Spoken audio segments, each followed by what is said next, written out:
दक्षिण में लिखी गई राम कथाओं में महर्षि कम्मन की राम कथा है इरावतारम, इराम अवतारम। उसमें बहुत अद्भुत प्रसंग है जो वाल्मीकि रामायण तुलसी रामायण में नहीं है। जब राम ने लंका विजय के लिए रामेश्वरम में शिवलिंग की स्थापना की, आपको पता होगी 12 ज्योतिर्लिंगों में है, वही रामेश्वरम जहां हमारी भारतीय वैज्ञानिक चेतना का बड़ा ऋषि एपीजे अब्दुल कलाम कब्र में आराम फरमा रहा है, वही रामेश्वरम।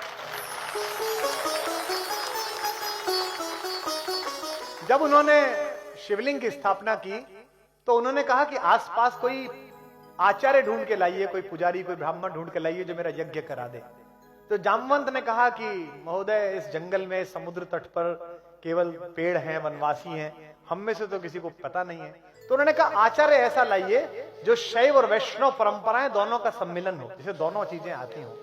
तो जामवंत ने कहा कि ऐसा तो एक ही आदमी है पर वो हमारा शत्रु है, पुलस्त मुनि का नाती है, वैष्णव है और शिव का भक्त है, दोनों परंपराओं का पोषक है और कर्मकांडी है, सब जानता है। तो राम ने कहा कि एक बार जाके देखिए, बात करके देखिए।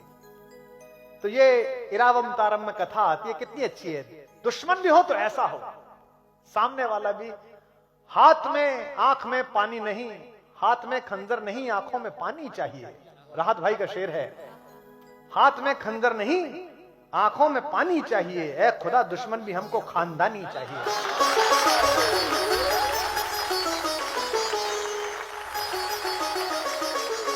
तो रावण जैसा आचार्य, जामवंत जब लंका पहुंचे राम के कहने पर, महर्षि कम्मन लिखते हैं कि यह बात रावण को पता चली कि जामवंत आए हैं। जामवंत उनके पितामह के दोस्त रह चुके हैं, तो उनको लगा कि मेरे बाबा के दोस्त हैं तो आदर करना चाहिए। उसने राक्षसों से कहा कि मेरे महल तक का रास्ता बताने के लिए उन्हें कष्ट ना हो, हर जगह राक्षस हाथ जोड़कर खड़े हो जाए और जिधर की तरफ इशारा कर दें उधर जामवंत चलें। कथा आती है कम्ब की रामायण में महर्षि कम्बन की कि जामवंत, चूंकि शरीर आकार बड़ा था उनका, तो उनको रास्ता दिखाते दिखाते रावण के पास तक ले गए। उन्होंने, रावण ने उन्हें प्रणाम किया, खड़े होकर पैर छुए और कहा कि मैं आपका स्वागत करता हूं राक्षस राज रावण, किस लिए आप आए हैं? तो उन्होंने कहा मैं चाहता हूं कि मेरे यजमान की आप आचार्य बन जाएं। तो उसने कहा कि स्वीकृति से पूर्व मुझे विचार करना पड़ेगा और विचार में देरी लगेगी, तो अगर आप आसन ग्रहण कर लेंगे तो अच्छा होगा, मैं भी बैठ पाऊंगा। जामवंत बैठ गए।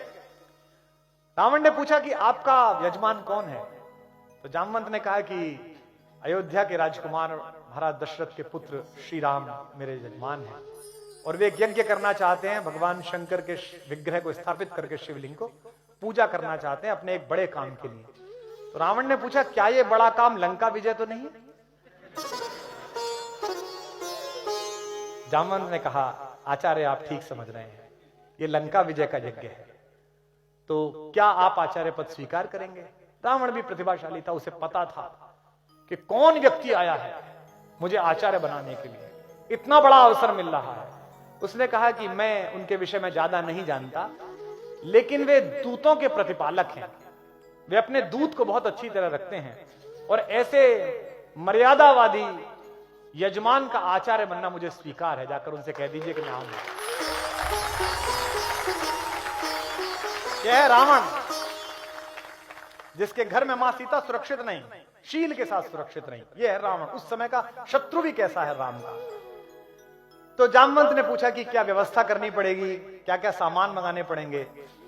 तो आचार्य रावण ने कहा कि चूंकि हमारा यजमान वनवासी है और अपने घर से बाहर है, इसलिए शास्त्र की परंपरा है कि अगर यजमान का घर ना हो, बाहर कहीं पूजा करानी पड़े, तो सारी चीजों की तैयारी आचार्य को स्वयं करनी होती है। तो आप कह दीजिए अपने यजमान से कि वो केवल नहा धोकर स्नान करके व्रत के साथ तत्पर रहे, मैं सब चीजें कर दूंगा। अब उसने अपने लोगों को बुलाया और कहा कि भाई पूजा कराने के लिए जाना है, ये सब सामान तैयार करो। इसके बाद रावण एक रथ लेकर मां सीता के पास गया और सीता से उसने कहा कि समुद्र पार तुम्हारे पति और मेरे यजमान राम ने लंका विजय के लिए एक यज्ञ आयोजित किया है और मुझे उस यज्ञ के आचार्य के रूप में बुलाया है। अब चूंकि जंगल में रहने वाले किसी भी यजमान की सारी व्यवस्था करना आचार्य का काम होता है, इसलिए उसकी अर्धांगिनी की व्यवस्था करना यह भी मेरे जिम्मे है।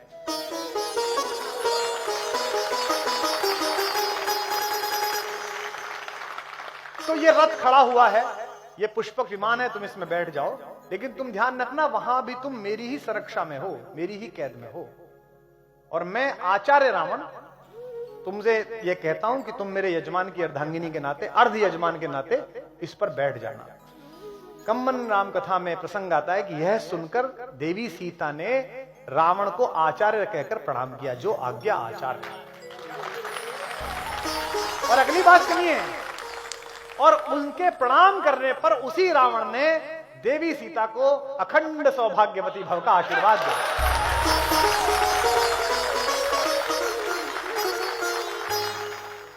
तो जब रावण पहुंचा राम के पास आचार्य बनकर, आचार्य रावण जब पहुंचे तो दोनों भाइयों ने उठकर आचार्य को प्रणाम किया और कहा कि आचार्य, मैं आपका यजमान राम आपको प्रणाम करता हूं।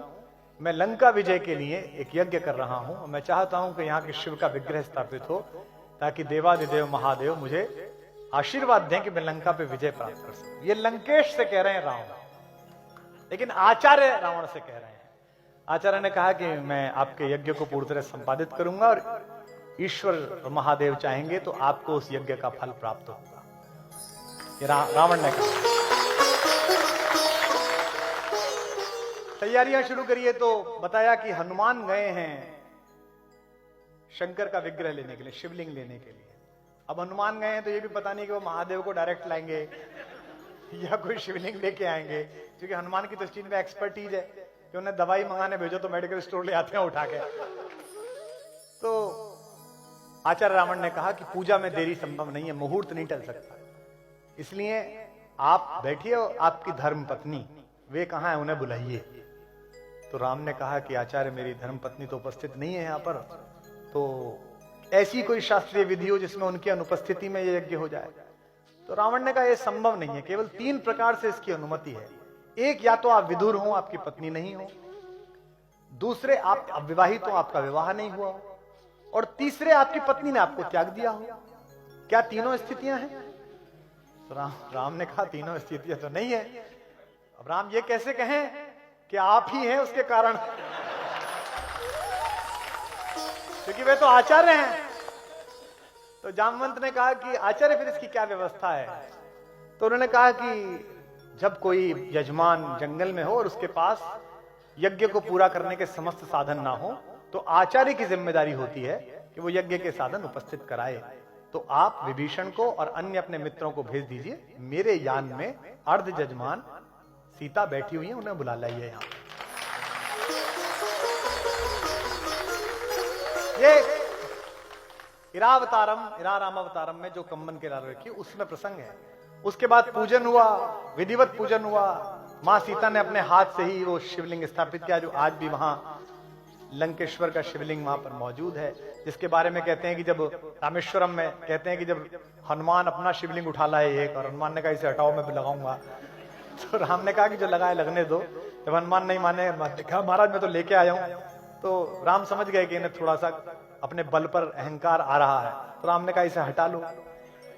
और सुनते हैं कि पूरा हनुमान ने जोर लगाया, वो शिवलिंग नहीं हटा। इसलिए राम ने फिर वरदान दिया कि तुम्हारा शिवलिंग भी यहाँ उपस्थित रहेगा। तो रामेश्वरम में उनके द्वारा स्थापित भी एक शिवलिंग है, जो हनुमानेश्वर के नाम से जाना जाता है, कि हनुमान के द्वारा स्थापित शिवलिंग। यज्ञ संपन्न हुआ और दोनों यजमानों ने, राम और सीता ने, आचार्य रावण को प्रणाम किया। तो राम ने पूछा कि आचार्य आपकी दक्षिणा? तो आचार्य ने कहा कि आप वनवासी हैं, मैं जानता हूं कि आपके पास कोई दक्षिणा नहीं है और आप मुझे दक्षिणा नहीं दे सकते, और स्वर्णमयी लंका के राजा आचार्य को आप क्या दक्षिणा देंगे, इसलिए मेरी दक्षिणा आप पर रही। राम संकोच में पड़ गए। राम ने कहा कि दक्षिणा रही तो आप बता दीजिए ताकि मैं विधिवत तैयारी रखूं, कभी मैं देने योग्य बन पाऊं आपको। तो क्या रावण ने दक्षिणा मांगी? राम ने कहा आचार्य होने के नाते मैं आपसे दक्षिणा मांगता हूं कि जब मेरा अंतिम समय आए तो यजमान मेरे सामने उपस्थित रहे, मैं आपसे दक्षिणा मांगता हूं।